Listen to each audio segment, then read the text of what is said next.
Hello and welcome back to Everlasting Summer. However, at the same time it was absolutely not frightening. Either my self-preservation instinct decided to resign its job, or all this running around the camp and the local pioneers had lulled me so much with their carefree normality that I was forgetting what had happened to me just a couple of hours ago. Although I probably just had no strength left to worry. All I wanted was some peace, calmness. I wanted to have a break from it all, and only after that would I continue looking for answers, ready and reloaded. That, however, would be some time later. And what about now? Could I allow myself to relax? It got completely dark, and in any case it was better to spend the night in the camp. I was about to head back when someone came up silently from behind. "Hello, what are you doing out here so late?" It was Slavia, standing before me, and I was so surprised that I jumped. "So you didn't catch Ulyana, did you?" She smiled. I nodded disappointedly and sighed. "No wonder. No one ever has. Yeah, she's a real rocket girl. She could have found a better use for her energy than looking for adventures." "You must be hungry. You didn't manage to have dinner after all." Indeed, I'd completely forgotten about my hunger, but, well, after those words of hers, my stomach drew attention to itself by giving a traitorous rumble. Slavia smiled. "Let's go then." "What? Is the canteen still open?" "It's all right. I have the keys." "The keys?" "Yeah, I have keys to all the facilities in this camp." "How come?" "Well, I'm something like the camp leader's aide here." "I see. Well, let's go." It was an offer that you can't refuse. When I reached the square, Slavia stopped in her tracks. "Oh, excuse me, I should warn my roommate I'll be late. She's so punctual herself that she'll be worried otherwise. You go on to the canteen. I'll come along in a minute, all right?" "All right." I really didn't expect to find somebody aside from myself there at such a late hour, and that somebody was apparently trying hopelessly to open the door. Without any secret thoughts, I walked up onto the porch, and the lockpicker turned out to be Alyssa. I probably should have kept off and waited. She looked at me intently for a while and then said, "Well, don't just stand there. Give me a hand or something." "Meaning?" "Help me open the door." "Why?" "'Cause I want some buns and kiffer. Dinner wasn't big enough." Is that really a good idea? Aren't you hungry yourself, huh? Ulyana didn't let you have a normal dinner, did she?" She smiled sarcastically. "Well, that's true, she didn't. It's fine. Slavia will come now and—" "What?" "Guess I shouldn't have said that." "I'm off then? And you'll pay for this? You owe me 2 already?" Having said that, Alyssa disappeared into the night. And what was the first one? Slavia didn't keep me waiting for long. "Is everything all right?" "Yeah, why do you ask?" "Oh, no reason, it's nothing." It'd be better if I didn't tell her about Alicia. "Everything's fine." I said that and immediately heard a note of dishonesty in my voice. "Well, shall we go?" As for Slavia, she seemed not to have noticed anything, or at least she was pretending that she hadn't. We entered the canteen. "Wait a bit, I'll go get something." I sat down on a chair and obediently waited for my saviour. My dinner was simple: a few buns, a glass of kefir. No wonder, I bet hungry pioneers finished everything off. However, even that was far better than most of my usual diet. Slavia sat across from the table and looked at me while I was eating. "Is there something on my face?" "No, just—" She smiled. "How do you like your first day in the camp?" "Well, I don't really know. It's silly to ask someone who suddenly found himself in a different reality whether he liked the food in the canteen or the camp leader or his assigned hut. It's alright, you'll soon get used to it." Slavia stared out the window dreamily. Frankly speaking, I have no desire to get used to such things, but as for her, she doesn't know. Or at least she wants me to think that she doesn't. Well, all in all, it's nice here. I had to somehow break the awkward silence. "Do you think so?" she asked without interest. "Yeah, this place is so—" I wanted to say retro, but I managed to hold that back. After all, it was retro for me, but what about for them? It might be the only kind of life they knew. If the term life was applicable here at all. "So how?" She watched me closely, as if something important depended on my answer. "Well, I don't know, it's lovely. Yeah, it's lovely here." I guess you're right. She smiled again. It's good that you think so. Why? Well, not everybody likes it here. What about you? Me? Yeah. Oh, I love it here, it's great. Then you don't need to worry about what other people think. Well, I don't worry really. Slavia laughed. This conversation seems to be leading me far astray from where I wanted to get to. And you're worried yourself. Really? Why do you say that? Well, when someone is chewing so intensely... Oh, sorry. It's okay. I couldn't bring myself to be more cautious around this girl. But why her in particular? Why not any other local inhabitant? Every one of them looked completely normal to me. Precisely normal. So normal it sent chills down my spine into my marrow. Normal, not like a neighbour with a power drill in a hand and a subwoofer in the other. Not like a passenger you could meet in the subway or on public transport. Not like a co-worker at the next table in an open-plan office. Not even like a friend who only differs from other humans in his constant insistence. All of them looked normal, as I would expect them to be, their own downsides, but, well, without any superpowers. And Slavia was also... cute? I glanced at her stealthily, not knowing what to say. Oh, I'm sorry. I wanted to show you the camp, but I was right off my feet. I didn't miss anything while on my own, I guess. Are you sure you haven't missed anything at all? She smiled so brightly that I had to drop my eyes in confusion. Well, how would I know? It's my first day here. Okay, so what have you seen so far? I've seen the square and this canteen and the football field. Oh, and what about the beach? Just from afar. Oh, you really should go there. Oh, let's do it together. Yeah, okay, we will. Her naturalness started to scare me, but then I thought, what if everything that happens here is how it's supposed to be? And this world looks strange only to me, while for them it's... normal? Maybe I was thrown into the past. Yeah, that'd explain a lot. Can I ask a stupid question? No. Slavia smiled and stood up from the table. It's late. Can you find the way to Olga Dmitriev's by yourself? Of course I can, but why should I go there? She'll settle you with someone. What for? Probably this question seems stupid, but because Slavia burst into good-natured laughing. Well, you need to sleep somewhere, right? Yeah, that makes sense. Fine, I'll be off then. Good night. Night. It's strange that she left in such a hurry. A bundle of keys left in the door lock caught my attention. I was going to catch up to Slavia, but where does she live? And knocking on every door in the middle of the night didn't sound like a good idea. I think we better take the keys for safekeeping. I better take them. I'll give them back tomorrow. Who knows what happens here at night? Such thoughts give me chills. It's me who needs to be extra careful here in the first place. The night, though dark, wasn't silent at all. One could hear chirping crickets and songs of night birds and rustling trees from everywhere. And a sudden desire to follow Slavia's advice to go to the camp leader's cabin appeared. I don't know why, but the sight of the unknown bronze builder of communism put me in a constructive mood. I sat on the bench and started to recall everything that had happened today. That was all my constructive mood could offer. Here was much brighter than near the canteen, and the tardy pioneers were running by, so the place didn't seem scary at all. Bus, summer camp, girls... I was so tired from everything new and strange that I couldn't come up with a single explanation for what was going on. I heard a barely noticeable rustle nearby. I shivered and looked back in that direction. A girl, reading a book. Lena. I decided to move closer and talk. She was the only new person I'd met here without even exchanging a few words. Hi, what are you reading? Lena was so surprised that she jumped. Sorry, I didn't mean to scare you. Never mind. She blushed and stared at the book again. So, what are you reading? On the cover was written, Gone with the Wind. Let's keep silent.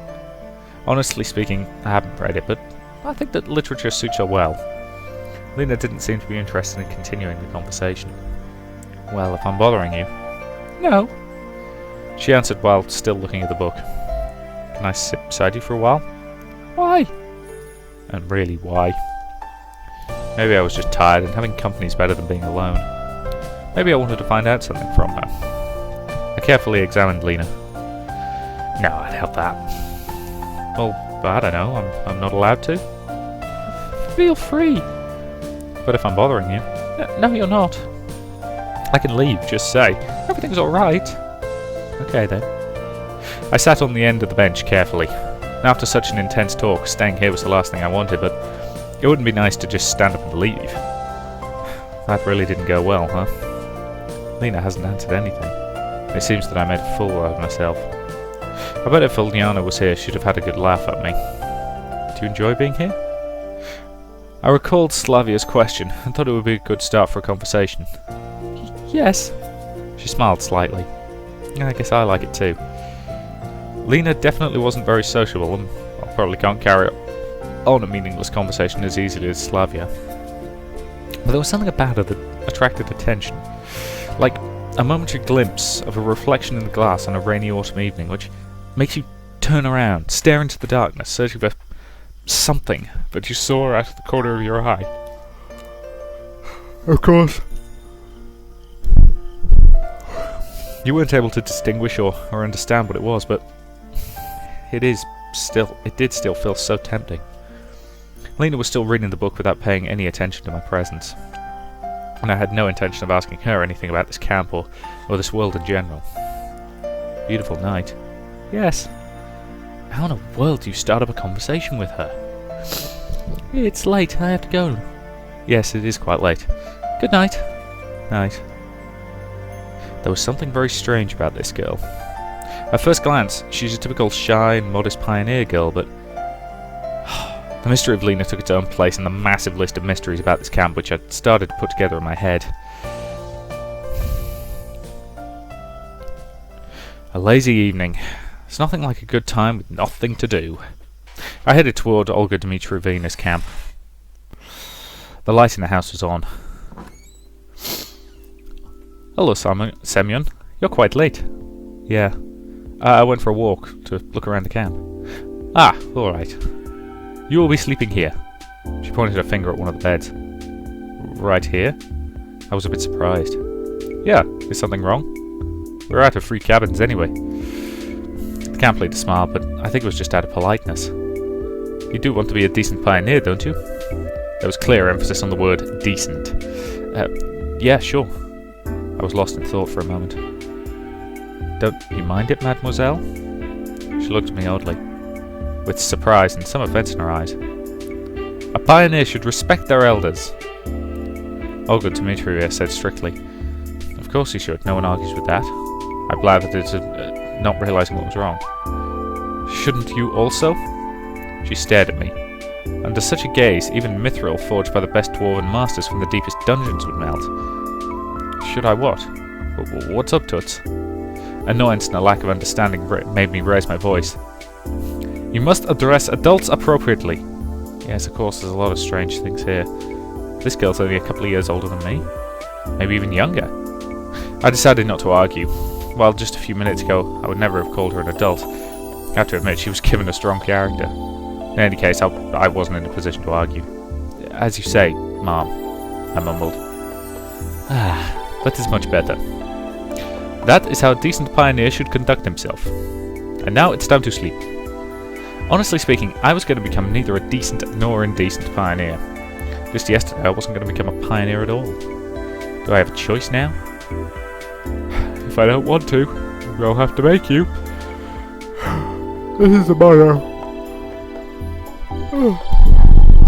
I'm so sorry about all yawning during today's recording. If you don't want to, I'll have to make you. This is the motto Olga Dmitrievna was probably going to use.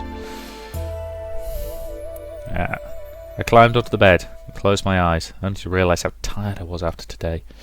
Something hammered in my head awfully, as if my brains had started a night shift, and they seemed to be aimed more at rolling steel than working on something more sensitive. The bus flew through my mind. And the square with the monument, and the canteen so full of pioneers, and the malicious face of Ulyana, and Slavia, and Lena, and even recalling that Alicia didn't give too much of a negative feeling. What if I'm here for good? Day 2.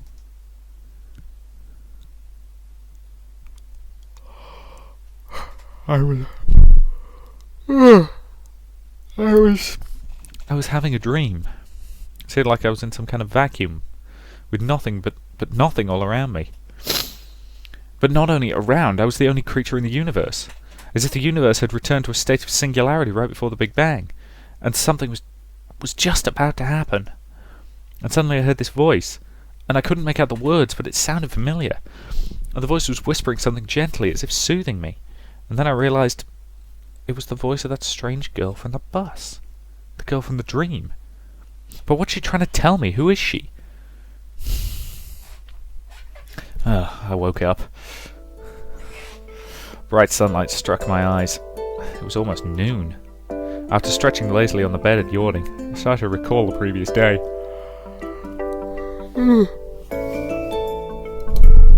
Sorry. The word yawn has a psychosomatic effect on me. I read the word yawn and I yawn. I can't help it. In a few seconds, all its events passed before my eyes. The bus, the camp, the local inhabitants. No, that's just wrong. Not this whole situation not being here, it was wrong by default. My attitude to what was happening was wrong. Yesterday I fell asleep here just like that, and before I chatted nicely with the local pioneers, even managed to crack a few jokes. How could I act like that in such a situation? I should be frightened, startled by every little rustling, trying to avoid contact with the potentially hostile creatures. The last day's events were getting hazy, like I had a hangover? This really feels like the morning after a heavy drinking party.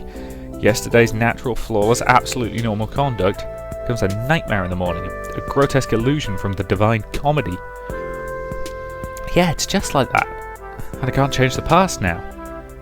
Then again, I'd probably assessed the situation and was acting accordingly, but I glanced around trying to figure out whether I'd been thrown somewhere else, but Olga Dmitrievna's cabin looked the same as yesterday. Everything seemed to be in its place, except for a pioneer uniform which hanging from the bedhead. I fumbled with it in distrust and tried it on. At least it's better than walking around in winter clothes. I wish I could see myself. I better look like a clown. For that I'd need a mirror, or at least a tiny one. I finally found one on the wardrobe door. Holy! I looked at the newfound pioneer and jumped away in surprise, and there was some teenager on the other side of the mirror. He resembled me, but he wasn't me. Where did the weak stubble go? Where were the bags under my eyes, the slouch, the deathly fatigue on my face? It seems that I hadn't been thrown back into time, into a parallel reality, but had just changed bodies with someone else. Oh yeah, right, because that's real simple. Such things happen every day. I took a closer look at this stranger, and then realised that it actually was me. It wasn't today's me, it was maybe the one from between my school and university years? Well, at least that's something. Okay, there you go. The person in an extreme situation did fail to notice the elephant in the room after all. But the camp leader noticed it. Last night she told me off for addressing her without proper respect. Oh, screw that. I doubt my appearance affects anything else. The clock wasn't lying. Breakfast was long over. I'll try and find something in the canteen. It worked out well yesterday with Slavia, didn't it? And those memories made me smile involuntarily. The sun was shining brightly outside. A light breeze was blowing. A beautiful summer day. I hadn't felt so good in the morning for years. All problems were gone, vanishing into clouds that were as white as snow. And Olga Dmitrievna came out of nowhere. Ah, good morning, Semyon. Morning. I smiled, doing my best to show that, no matter what, my morning was indeed good. You only arrived yesterday, so I decided not to wake you up, but breakfast... never mind. Here, take this. She handed me something, wrapped in paper, and judging by the oily stains, there had to be sandwiches inside. Oh, thank you. Now, go wash yourself. I was about to leave. Wait a second. Olga Dmitrievna quickly ran into the house and came out to shove a small bag into my hands. Inside I found a toothbrush, soap, a small towel, and something else. I didn't look too closely. A pioneer should always be clean and tidy. Let me do your neckerchief properly this first time. Yours is askew. You should do it yourself once you learn how. Do we have to? I'm going to wash myself now. Yeah, right. Could get hooked on a tap and strangle me. Fine, later then. And don't forget about the lineup. Pencils, paper, drawing lines. You don't forget such things. What lineup? What do you mean, what lineup? Ugh, she frowned. It's Monday today. Weird. By my approximation, it should have been Sunday. Then again, a shift in the day of the week is hardly the worst thing. Usually we have lineups early in the morning before breakfast, but it's Monday today, so we have it at 12 o'clock. Don't be late. Alright, where? The square, where else? There was no reason to argue. I headed to the bathing place. I knew I could forget about separate showers and a toilet, but at the sight of the malfunctioning system of decaying socialism, a funny turtle with a tin shell, pour taps and a ceramic belly, oh, I felt sick. I'm not a squeamish person, but nevertheless, standing there I realised there was still some minimum level of habitual comfort which I found it troublesome to do without. It's often like that when you lose things you thought were ordinary and common. You suddenly understand how essential they were. Oh, screw it, as if I had any choice. The water was ice cold, and while washing my hands was not an issue, washing my face and mouth became a big problem. There was no toothpaste in the bag which Olga Dimitrievna gave me. I could brush my teeth without it, but there was a small round box wrapped in the towel. Tooth powder. Cute. 1 point for me being somewhere in the past. I washed myself quickly, also due to the ice-cold water. Someone was coming quickly, or, well, more like running towards me, and I turned round. It was Slavia, dressed in a tracksuit. Good. Probably looked good in anything. Pioneer uniform, bikini, hell, probably even a spacesuit. Hey there! Good morning, yeah. Oh yeah, real smooth. Why didn't you come for breakfast? Overslept. I said it as if I was proud of it. But Olga gave me some sandwiches. Oh, great then. Don't forget about the lineup. Yeah, sure. As if I could forget. Right, I gotta run. Enjoy yourself. She waved goodbye to me and disappeared around the path's bend. Looks like a couple of minutes until the lineup. I should quickly pass by my home to drop off my washing bag, eat the sandwiches, and then head to the square. I swung the door open of the camp leader's cabin and rushed inside, as if jumping into the last car of a departing train. God damn it, I thought we had enough of this kind of crap last week. Okay. How bad do we think this is going to be? Inside didn't turn out to be the best idea, because inside I found Olga. Who was changing? I froze on the spot, trying not to breathe, and finally the camp leader noticed me. Semyon! I looked away immediately. Have you heard them knocking? Get out! Good lord, we didn't get a completely exploitative view of her changing! Congratulations, game! Yeah, that was real clumsy. Although I did enjoy the sight. Olga followed me out in a minute. Here, take this. Now it's your home too. She handed me a key, and I put it in my pocket. Home. Of course, if you disregard how fantastical the current events were, this camp was far from being the worst place on Earth, but to call it home? After just a day spent here? I doubt I'll ever be able to do so. Alright, let's go, we're late. But what about the sandwiches? I'll just eat them on the way. We were passing along the lines of the pioneers' cabins while I was tucking into the ham sandwiches that Olga had insisted on kept on talking and talking. She was buzzing like a game of Operation with Parkinson's. But I cared about nothing but the food. Understood? Huh? Ugh, you weren't even listening. Sorry. Today is the first day of your new life as pioneer, and you should do your best so it becomes happy life. Yeah, definitely. I am serious. A pioneer has many duties, great responsibilities is conferred upon him. To participate in social work, to help his juniors, to study and study and study again. We are here all like one big family. And you will become part of it. Yeah, a part. I'd even sign a party membership card if it would save me listening to this nonsense. I hope that after your term here is over, you'll keep the most pleasant memories about our camp. Memories that will last your whole life. And when will this term end? Why do you keep asking silly things? Oh, I'm not going to get any information out of her. A shame, really. This world appears to be so friendly, but it never bothered to introduce itself to me. Perhaps now I can take things somewhat easier than yesterday. Seems like I have some unspoken ceasefire with it. I mean, it is trying to hurt me. I'm just forbidden from asking questions. Of course, this situation isn't a pleasant one, but what exactly could I do about it? A bad peace is better than a good dispute. The most important thing for you now is to make the best of the time you will spend here. I'll do my best. Honestly, I was very tired of this conversation. it would be good to know that here is. But we came to the square, and the pioneers were already lined up. What? Somebody not here yet? Nope, all here. She looked around at her brave pioneer troops. Alright, go stand somewhere. Weird. Why did she tell me there are no more sleeping places? While the chief was running her mouth about plans for the week, I stared at the people. A few heads away from me stood Electronic. A little further, Lena and Slavia, and at the end of the line, Uliana and Alyssa. Everyone I'd met was here. Olga spoke about some competitions, and I turned my attention to the monument. Genda. I couldn't remember any revolutionary with a similar name. And he had a weird posture too, as if he was looking around with distrust, or maybe contempt, possibly even disdain. Oh, probably some local leader. Daydreaming again? Slavia brought me back to reality, and Olga stood nearby. Still remember the plan for the week? The plan? I'll never forget the plan. Perfect. She looked at Slavia. Did you bring it? Yes. Slavia handed me a piece of paper. It's a checklist. There are 4 tasks to check off. Do it all today. And before you start, sign up for a club. There are some clubs in the clubhouse, a musical club in a separate building. Then visit the infirmary. And finally visit the library. Got it? Yes. And the checklist seemed like a good chance to find out something, since I'd have to go to places that I hadn't been before. Then come on, start right now. What about lunch? Oh, don't worry, I'll bring you more sandwiches. The checklist is more important. Good luck.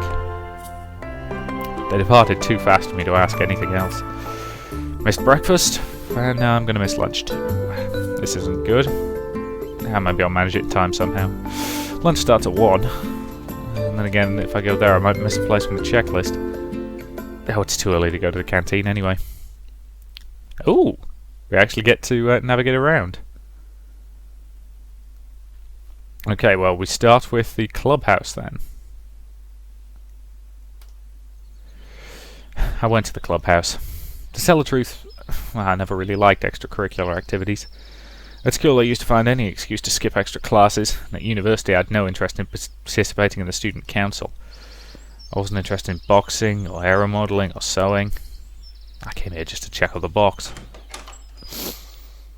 Nobody was here, and I found myself something of a part of a junior robot enthusiast. Wires and simple printed circuits scattered everywhere. Chips on the table proudly stood, and on the table proudly stood an oscilloscope. I heard voices from another room, and then 2 pioneers arrived. One was Electronic, and the other I didn't know. Hey, Simeon, we've been expecting you.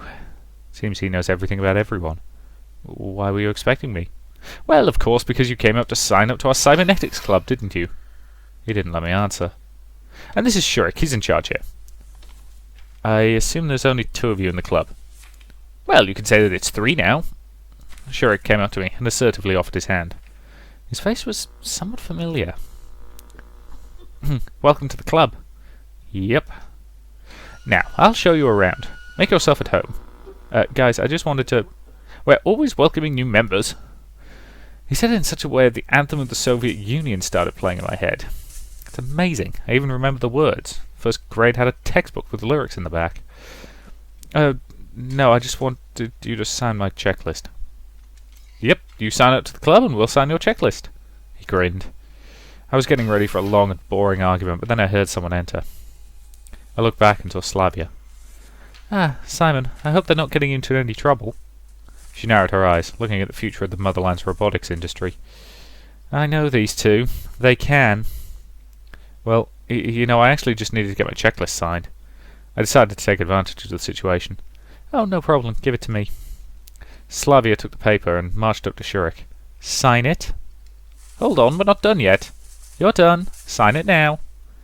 She gave Shurik such a threatening look that it made him lose every possible objection, and he wrote some squiggles on the checklist. I thanked Slavia and moved on to a mellow mood. Well, that's probably a pretty reasonable point to end this part, I would have thought. So, I will say